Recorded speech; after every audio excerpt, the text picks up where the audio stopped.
Você já parou para pensar por que algumas ruas do seu bairro são cheias de prédios altos e outras só têm casas?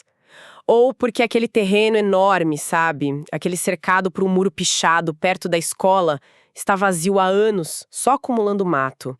Às vezes parece que as cidades crescem meio no susto de qualquer jeito, mas a verdade é que existe um plano por trás disso, ou pelo menos deveria existir. Hoje, a gente vai mergulhar fundo em um documento que é basicamente o Manual de Instruções das Cidades Brasileiras, o Estatuto da Cidade. É isso mesmo. A gente está falando de uma lei federal, a Lei 10.257, que é de 2001, e ela não é só um monte de regra burocrática, não. Na verdade, foi uma conquista gigante, sabe? Foi o resultado de décadas de luta de movimentos sociais, arquitetos, urbanistas. A ideia dela é bem ousada. Regulamentar o que a nossa Constituição já dizia, que é garantir que as cidades funcionem para todo mundo, e não só para quem tem mais dinheiro ou poder. Nossa conversa aqui hoje é para desvendar essa lei e entender o poder que ela tem. Ok, então vamos começar pelo que parece ser o coração de tudo isso. As fontes que a gente analisou falam muito em função social da propriedade. O nome é um pouco intimidador, mas a lógica por trás parece simples. Quer dizer que a minha casa não é tipo 100% minha para fazer o que eu bem entender. Essa é a provocação fundamental da lei. Claro que a sua casa é sua, o direito à propriedade é garantido. Mas o Estatuto nos lembra que sua casa não flutua no vácuo, né? Ela está conectada a uma rua, a um bairro, a uma cidade inteira. Usa a infraestrutura que é de todos. Água, esgoto, luz, transporte. Então a função social é esse equilíbrio. Seu direito individual de ter o imóvel e o seu dever de garantir que ele contribua positivamente para a vida coletiva. Entendi. É como se cada casa fosse uma peça de um quebra-cabeça gigante. A peça é sua, mas ela precisa se encaixar com as outras para formar a imagem. Exato. Para formar a imagem completa da cidade. Bela analogia. E para garantir que as peças se encaixem, existe um manual de instruções desse quebra-cabeça, que é o plano diretor. Ah, o plano diretor. Já ouvi falar. Ele é a principal ferramenta que o Estatuto da Cidade estabelece. É uma lei municipal obrigatória para cidades com mais de 20 mil habitantes que define as regras do jogo. É o plano diretor que diz: nesta área pode ter prédios de até X andares, ou aqui vamos proteger essa área verde. Certo. O mapa do tesouro da cidade. Mas quem é que desenha esse mapa? Porque na prática, parece que quem tem mais poder acaba decidindo para onde o X do tesouro vai, né? Aí é que está o pulo do gato, e talvez a parte mais revolucionária da lei. O Estatuto da Cidade exige, não sugere, que a elaboração e a revisão do plano diretor sejam feitas com ampla participação da população. A lei obriga a realização de audiências públicas, debates com associações de moradores, com diferentes setores da sociedade. A ideia é que o morador da periferia, o estudante, o pequeno comerciante, todos tenham a chance de sentar à mesa e opinar sobre o futuro da cidade. Na teoria, isso é incrível. Mas, sendo bem sincera, isso funciona de verdade? Porque a gente anda pela cidade e vê decisões que claramente não beneficiam a maioria.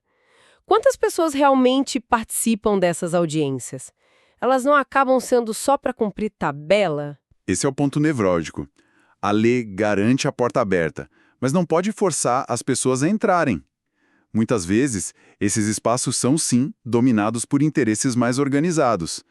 Mas o que a gente vê em muitas cidades é que quando a comunidade se mobiliza, estudantes, movimentos por moradia, ciclistas, a balança pode pesar para o outro lado. A lei dá o instrumento. A batalha para usá-lo é política e acontece todo dia. E como o plano diretor tem que ser revisado a cada 10 anos, no mínimo, essa batalha é constante. Ok, então temos o plano. Mas vamos voltar para aquele terreno baldio? Ele está lá, ignorando o plano diretor, só servindo para especulação. O dono está esperando o bairro valorizar para vender por uma fortuna. A lei tem alguma ferramenta prática? Alguma coisa com dentes para resolver isso? Tem, e são dentes bem afiados. A lei criou uma sequência de ações que a prefeitura pode tomar. É quase um jogo com fases que vão ficando mais difíceis. A primeira ferramenta se chama parcelamento, edificação ou utilização compulsórios. Nome complicado. Mas a ideia é simples. A prefeitura notifica o dono e diz: Olha, você tem um prazo para dar um uso a esse terreno. Ou você constrói algo, ou você o divide para vender. Faça alguma coisa. É tipo um se vira nos 30 oficial da prefeitura. E se o proprietário, que geralmente tem bons advogados, simplesmente ignorar? Aí a prefeitura passa para a fase 2, que ataca onde mais dói, o bolso. Entra em cena o IPTU progressivo no tempo. A cada ano que o dono ignora a notificação, a alíquota do IPTU daquele imóvel sobe. A lei permite que essa alíquota seja aumentada por 5 anos seguidos, podendo chegar ao teto de 15% do valor do imóvel. 15%? Nossa, isso é uma fortuna. É um imposto quase punitivo. Mas isso acontece mesmo? Porque se fosse aplicado à risca, a gente não veria tantos elefantes brancos pela cidade. Exato. Muitas vezes falta coragem política para usar uma ferramenta tão forte contra gente poderosa. Mas há casos em que funciona. Maringá, no Paraná, por exemplo, usou o instrumento de forma mais séria, e o efeito foi interessante. De repente, aquele terreno que era um investimento passivo virou uma batata quente na mão do dono. O custo de mantê-lo vazio ficou tão alto que forçou muitos a vender ou a construir. E se nem essa paulada de 15% no bolso resolver? Se o dono for bilionário e decidir bancar o prejuízo? Acabou. Não. Aí vem a cartada final, a medida mais drástica. Após 5 anos de IPTU progressivo sem resultado, a prefeitura pode aplicar a desapropriação com pagamento em títulos da dívida pública. Basicamente, a prefeitura toma o imóvel. E o detalhe crucial, o pagamento não é em dinheiro vivo na hora. O antigo dono recebe títulos da dívida pública que ele só vai poder resgatar em parcelas, ao longo de até 10 anos. É o cheque-mate da lei contra a especulação. Uau! É uma sequência bem dura. Um ultimato. Isso cobre o lado de quem tem propriedade e não a usa socialmente. Mas isso me faz pensar no oposto. E as milhares de famílias que não têm onde morar e acabam ocupando uma área que estava ironicamente abandonada há décadas? A lei oferece alguma proteção para elas? Sim, e esse é um dos lados mais humanos e socialmente relevantes do Estatuto. A lei olha para a realidade do Brasil e cria saídas. A principal é o uso capião especial urbano. Na sua forma individual, funciona assim. Uma família de baixa renda que vive num terreno de até 250 metros quadrados, por 5 anos, de forma pacífica e contínua, pode pedir na justiça o título de propriedade. Isso deve dar uma segurança de vida que muda tudo para uma família, imagino. Deixar de viver com o medo de ser despejado a qualquer momento. Exatamente. Mas a grande inovação do Estatuto foi o uso capião coletivo. Isso foi pensado para a realidade de favelas e ocupações já consolidadas, onde é impossível delimitar o lote de cada um. Nesses casos, se a comunidade de baixa renda ocupa a área por 5 anos sem oposição, ela pode entrar com uma ação para adquirir a propriedade coletiva da área. É algo muito poderoso. Ver uma comunidade inteira, depois de anos de luta, conseguir o título da terra onde vivem, ali você entende que essa lei não é só sobre prédios e zoneamento, é sobre dignidade. Essa história é forte. Fica claro que a caixa de ferramentas da lei é bem completa. E, pelo que eu vi nas fontes, ainda tem mais coisas. Li sobre um tal de direito de preempção. Só como se a prefeitura tivesse o direito de furar a fila na compra de um imóvel? É isso? É exatamente isso. O plano diretor pode definir algumas áreas da cidade como estratégicas. Por exemplo, uma região que precisa de mais moradia social. Se um proprietário de um imóvel nessas áreas decide vendê-lo, a lei o obriga a oferecer primeiro para a prefeitura, pelo mesmo preço e nas mesmas condições que ele ofereceria no mercado. Interessante. Mas a prefeitura que vive com o caixa apertado tem dinheiro para sair comprando imóveis por aí? Ótima pergunta. A prefeitura pode usar isso de forma estratégica, sabe? Para comprar um terreno crucial para construir um posto de saúde, uma creche. E às vezes, o dinheiro para fazer isso vem de outra ferramenta muito inteligente. Que seria? A outorga onerosa do direito de construir. Vamos lá. O plano diretor estabelece um limite básico do quanto se pode construir em cada terreno.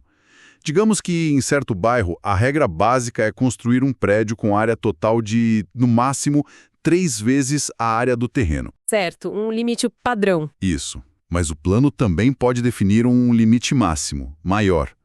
Digamos, 5 vezes a área do terreno.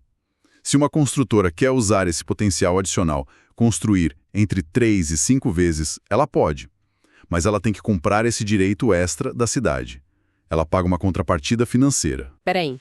Então uma empresa pode pagar a cidade para quebrar a regra básica de altura? Eu sempre achei que essas regras fossem fixas. Isso não vira uma bagunça, um paga quem pode mais? Essa é a crítica que muitos fazem. Mas a lógica por trás da lei é engenhosa.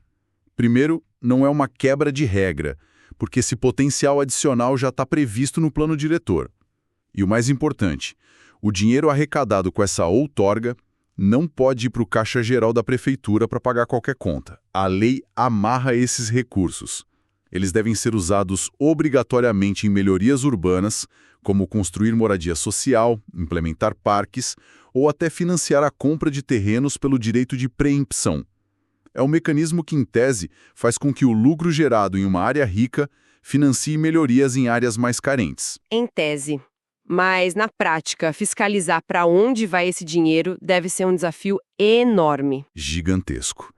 E isso nos leva de volta ao ponto inicial. Temos todas essas ferramentas poderosas, complexas. Quem decide como, quando e onde usá-las? Quem fiscaliza? Isso não pode ficar só na mão do prefeito ou dos vereadores, e não fica, ou não deveria. O capítulo final do Estatuto amarra tudo isso com o conceito de gestão democrática da cidade. A lei formaliza a criação de conselhos municipais, com cadeiras para o governo, para os empresários e, crucialmente, para a sociedade civil, sindicatos, ONGs, associações de bairro. A mensagem é inequívoca. A cidade é uma construção coletiva. A lei te dá a cadeira na mesa de planejamento.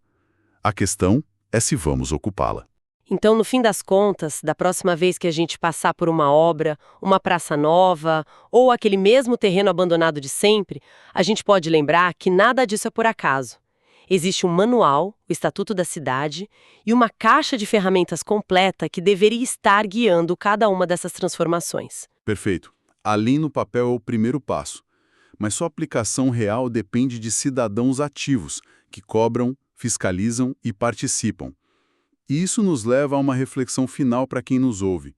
Saber de tudo isso pode ser um pouco paralisante, mas também pode ser uma faísca. Pense no seu bairro, na sua rua. Qual é aquele problema urbano que mais incomoda? A falta de uma praça? O trânsito caótico?